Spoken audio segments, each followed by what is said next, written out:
주님이 물어보실 때 과연 여러분은 죽기까지 주님을 따라갈 거다라고 대답하실 수 있을까요? 요새 참 대한민국을 보면서 아픕니다. 왜 저렇게까지 가야 할까? 우리는 이곳에서 정말 대한민국을 생각하지 않고 그냥 살아갈 수 있습니다. 그러나 우리가 대한민국에서 태어났고 우리 1.5세 2세들이 우리 대한민국이 저러면 우리 1.5세 2세들은 우리 대한민국 국민으로서 그들의 인생에 어려움이 있을 것을 보면서 참 가슴이 아픕니다.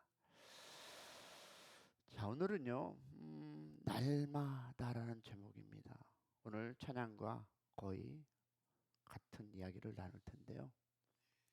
자, 주님 우리에게 물어보십니다. 날마다 너는 나의 십자가를 지고 걸어가느냐라는 대답에 하나님, 먹고 살기도 힘들고 살아가는 인생이 얼마나 고달픈데 어떻게 날마다를 저희에게 이야기하십니까? 라고 할 수 있습니다. 근데 여러분, 제자라는 것은 여러분 간단합니다. 날마다 하나님이 주신 그 주님의 십자가를 지고 가야 하는 것이 우리가 해야 할 것입니다. 먹고 즐기고 나만 따뜻하면 되는 것이 아니라 우리는 제자로서 여러분이 제자라고 정말 고백한다면 우리는 십자가를 질 수 있나라는 이 찬송을 통해서 나는 과연 날마다 십자가를 지고 가느냐라는 것입니다. 그러면 오늘 여러분은, 즉 여러분과 나는 이 제자의 조건 중에 날마다의 비밀을 한번 이야기해 보기 원합니다.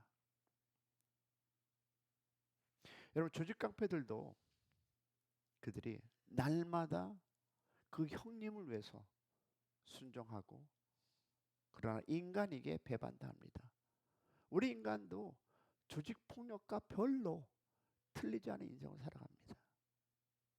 처음에는 하나님 할렐루야 날마다, 그러나 우리가 어려움이 닥치고 조금 힘듦이 있으면 우리는 배반한다면 여러분 그것은 제자가 아닙니다. 그건 조직폭력배의 동생이 아닙니다. 자, 그러면 우리가 한번 이 날마다라는 이것을 한번 이렇게 압축해서 얘기하면 시간을 의미하는 단어로서 매 순간 순간을 의미합니다.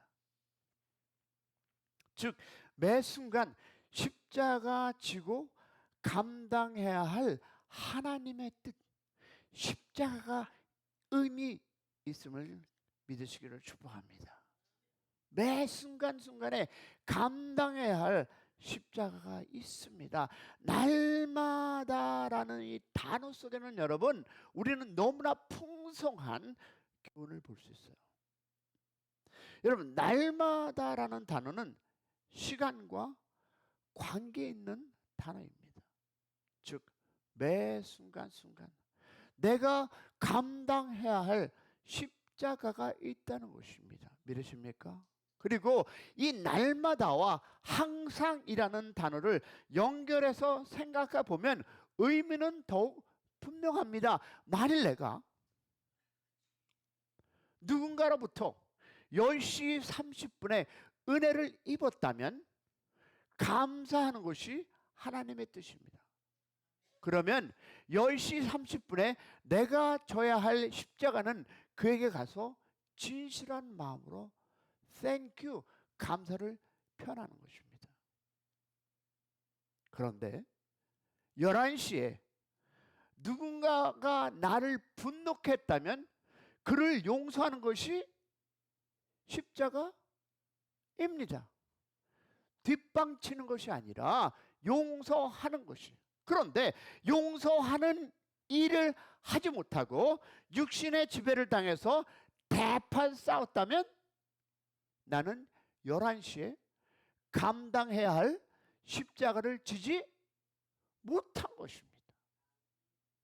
10시 30분에는 할렐루야 은혜가 충만해서 제자로서 성공하고 11시에는 열받아서 제자로서 실패했다는 의미입니다.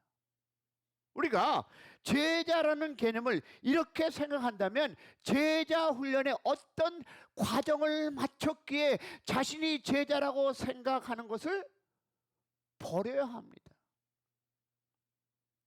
내가 안수를 받아서 목사이던, 내가 신학교를 다녔던, 내가 안수 집사이던 제자라는 생각을 버려야 한다는 것입니다. 아멘 안 하십니까? 더 나아가 제자와 여러분 다시 한번 얘기할게요. 직분과의 관계도 정리가 될 거예요. 여러분 제자와 직분과는 관계가 없습니다. 직분이 제자의 표시가 아니라 사랑, 즉 내가 순종하느냐 십자가를 지고 가느냐 이것이 제자의 표시이자 fruit, 열매입니다. 우리가 이렇게 생각한다면 우리의 마음속에는 항상 영적인 무엇이 갈등, 긴장이 있을 것입니다. 그러면 우리는 누구를 의식할까요? 하나님을 의식하고 살 것입니다. 자, 그러면 질문합니다. 결국 성경이 말하는 제자란 어떤 사람입니까? 제자란 매 순간순간 자기의 생각과 뜻을 어디에? 하나님의 생각과 뜻에 굴복시키는 사람입니다. 여러분 그러면 우리가 한번 정리하겠습니다. 제자란 매 순간순간 육신의 소욕을 포기하고 자기의 생각과 자기의 뜻을 하나님의 뜻으로 생각인 하나님의 말씀에 굴복시키는 사람 맞습니까? 그러므로 제자란 여러분 그가 어떤 일을 하고 어떤 능력을 가졌는가의 문제가 아닙니다. 능력보다 더 중요한 것은 주님과의 관계입니다. 할렐루야. 내가 옛날에 필요 없습니다. 내가 이런 이적을 필요 없습니다. 내가 이런 것을 필요 없습니다. 내가 이렇게 베풀었습니다. 필요 없습니다. 과연 여러분은 오늘 이 시간 하나님과 관계, 주님과의 관계가 있냐는 것입니다. 여러분 그리스도 제자란 뭡니까? 그가 하는 일이나 업적의 문제가 아니라 다시 한번 얘기할까요? 제자란 그가 하는 일이나 업적이 문제가 아니라 많은 사람들 얘기하죠. 내가 옛날에 필요 없어요. 내가 전에 필요 없어요. 매 순간순간 그의 영적인 상태를 의미합니다. 할렐루야. 그러므로 그가 무슨 일을 하는가 보다 더 중요한 것은 그가 어떤 사람인가. 할렐루야. 왜냐하면 보겠습니다. 질문합니다. 여러분은 당신은 제자와 기도의 관계를 아십니까? 보겠습니다. 마태복음 26장 39절부터 41절 시작. 조금 나아가 얼굴을 땅에 대시고 엎드려 기도하며 이르시되 내 아버지여 만일 할만하시거든 이 잔을 내게서 지나가게 하옵소서. 그러나 나의 원대로 마시옵고 아버지의 원대로 하옵소서 하시고 제자들에게 오사 그 자는 자들을 보시고 베드로에게 말씀하시되 너희가 나와 함께 한 시간이 이렇게까지 있을 수 없더니 사람이 마음의 기도는 원하되 육신이 약하다 하시고 뭡니까? 첫 번째 질문을 우리가 던져볼 텐데요. 뭘까요? 예수님께서 십자가를 눈앞에 두고 하신 기도의 태도와 내용은 우리에게 과연 어떤 교훈을 줄까요? 여러분 제자의 길은 자기 부인의 길이요, 자기 부인을 기도를 통해서만 가능하다는 것입니다. 예수님은 십자가를 눈앞에 두고 겟셋말 동산에서 기도를 하십니다.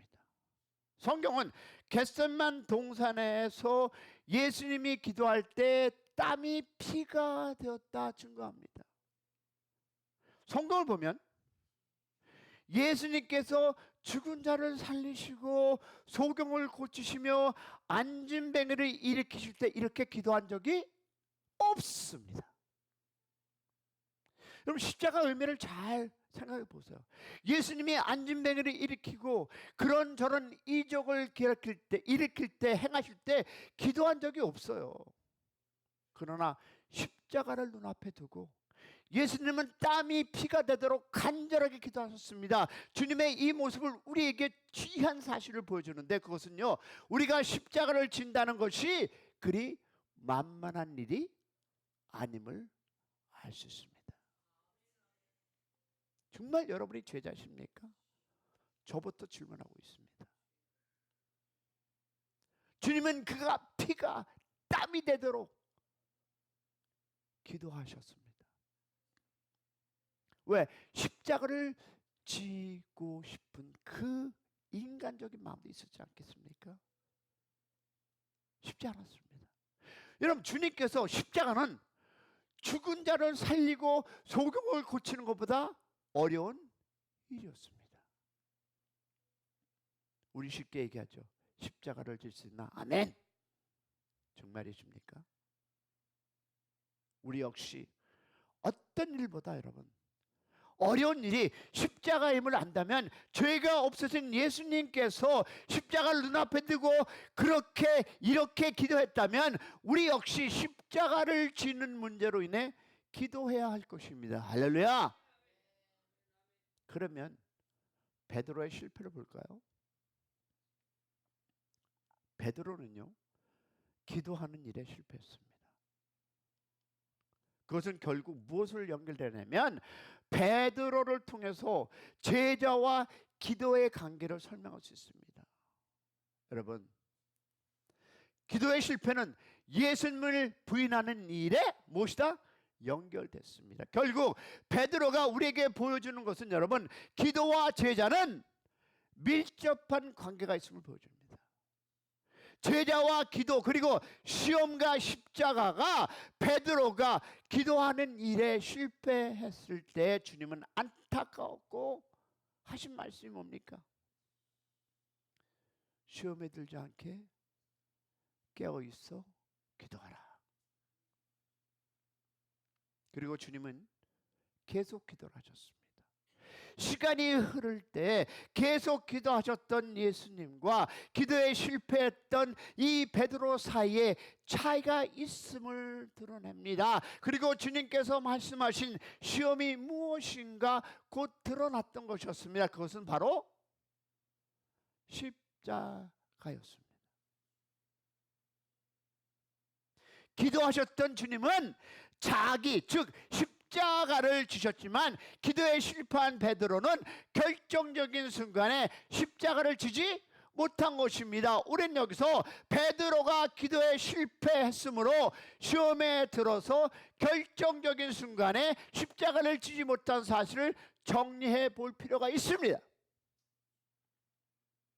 베드로는 한 계집종으로부터 이런 말을 듣죠. 너도 갈릴리 사람 예수와 함께 있었도다 하는 그 순간 베드로가 해야 할 행동 무엇이었을까요? 그러나 어떻게 했습니까? 베드로를 향한 하나님의 뜻이 무엇이었냐고 물어봤습니다. 뭡니까? 모든 사람 앞에 그래 맞아 나는 주님의 제자야 라고 했습니까? 모든 사람 앞에 그렇게 시인해야 되는데, 그러나 베드로는 시인 대신 주님을 뭐라고 하는 거야? 말도 안 돼, 난 아니야 부인했습니다. 과연 여러분 어떻습니까? 사람 앞에서 주님을 시인하는 것이 그 순간 베드로가 하나님의 뜻에 순종하는 것이요, 그것이 베드로 십자가였지만 베드로는 실패하고 맙니다. 베드로는 시험에 들었던 것입니다. 그 원인은 바로 기도에 실패했기 때문입니다. 오늘 말씀을 한번 기억해 보시기 바랍니다. 그 다음 주 화요일 날 올바른 기도는 우리를 제자로 인도하지만 잘못된 기도는 우리를 우상 숭배자로 만든다라는 것을 여러분과 나눌 텐데요. 여러분, 과연 나는 제자로서, 과연 나는 오늘 찬양의 이 고백처럼 매 시간 매 순간 날마다 제자의 삶을 사는지 한번 고백하겠습니다. 우리 다시 한번 찬양 1절만 부르겠습니다. 1절만 부탁드리겠습니다. 우리 천천히 찬양을 생각하겠습니다.